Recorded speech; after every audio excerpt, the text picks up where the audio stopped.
Instagram کے اوپر جو اہل سنت والجماعت ہے، بریلوی مسلک سے تعلق ہے، ان کو کہتے ہیں کہ صاحب یہ قبر کو پوجتے ہیں، قبر کو سجدہ کرتے ہیں، حالانکہ اعلیٰ حضرت علیہ رحمت الرضوان کا دو ٹوک فتویٰ ہے، قبر کو سجدہ کرنا حرام ہے۔ کیا ہے؟ اگر تعظیم کی نیت سے کیا جائے، کیا تعظیم کی نیت سے اگر قبر کو سجدہ کر دیا جائے تو یہ حرام ہے، اور اگر عبادت کی نیت سے کیا جائے تو آدمی کافر ہو جائے گا۔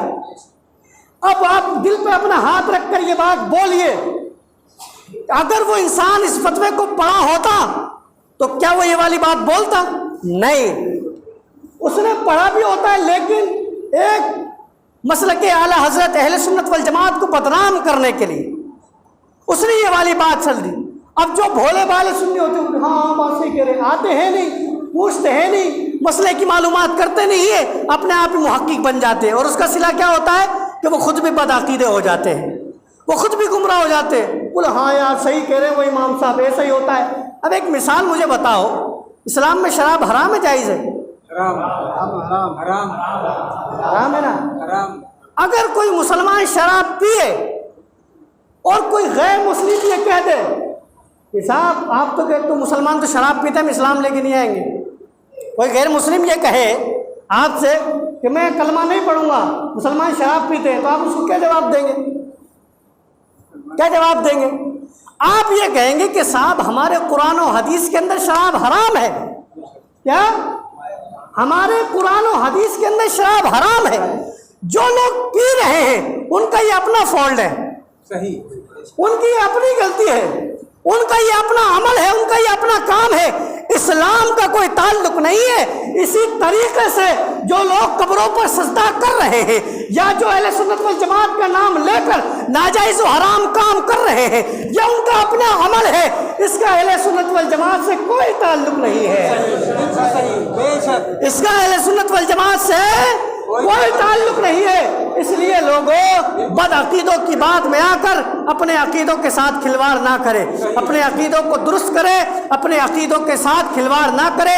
علماء اہل سنت سے جڑے جو بھی آپ کے مسائل ہیں، جو بھی آپ کے مسائل ہیں، آپ ہمارے پاس آئیے، ہمیں سمجھ میں نہیں آئے گا ہم اپنے بڑوں کے پاس لے کے جائیں گے، لیکن انشاءاللہ عز و جل ہم اس مسلک کے ماننے والے ہیں، اس جماعت کے ماننے والے ہیں کہ ہمارے بڑوں نے ہمیں یتیم نہیں چھوڑا ہے۔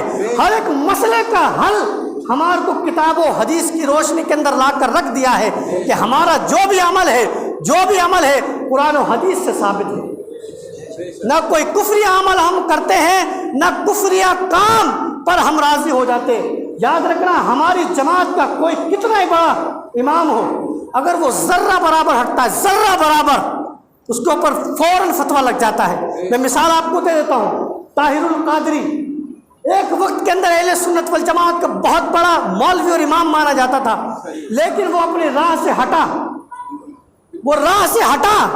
اس نے غیروں کی مجلسیں اختیار کی، وہ یہود و نصارہ کے فنکشنوں کے اندر جانے لگا۔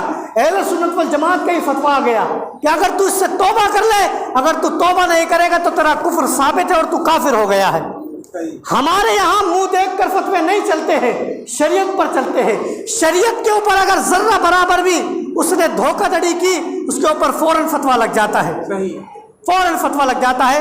تو بہرحال میرا آپ سے یہی اعلان ہے کہ روزے رمضان نماز سب کرے، لیکن عقیدہ صحیح کر کرے، بد عقیدوں کے ساتھ رہ کر اپنے عقیدے خراب کر نہ کرے۔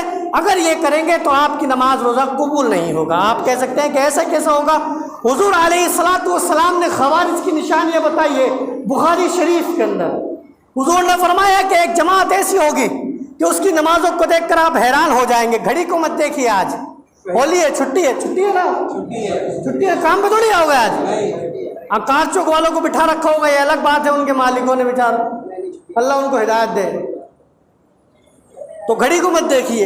حضور نے فرمایا کہ آخری دور کے اندر ایک ایسی جماعت آئے گی کہ جن کی نمازوں کو دیکھ کر، جن کی عبادتوں کو دیکھ کر، جن کی تسبیحوں کو دیکھ کر، جن کے کلام مجید کی پڑھنے کی اداؤں کو دیکھ کر تم انہیں سمجھو گے تو بڑے نیک انسان ہیں، لیکن حضور نے فرمایا ان کی مثال ایسی ہی ہے جیسے تیر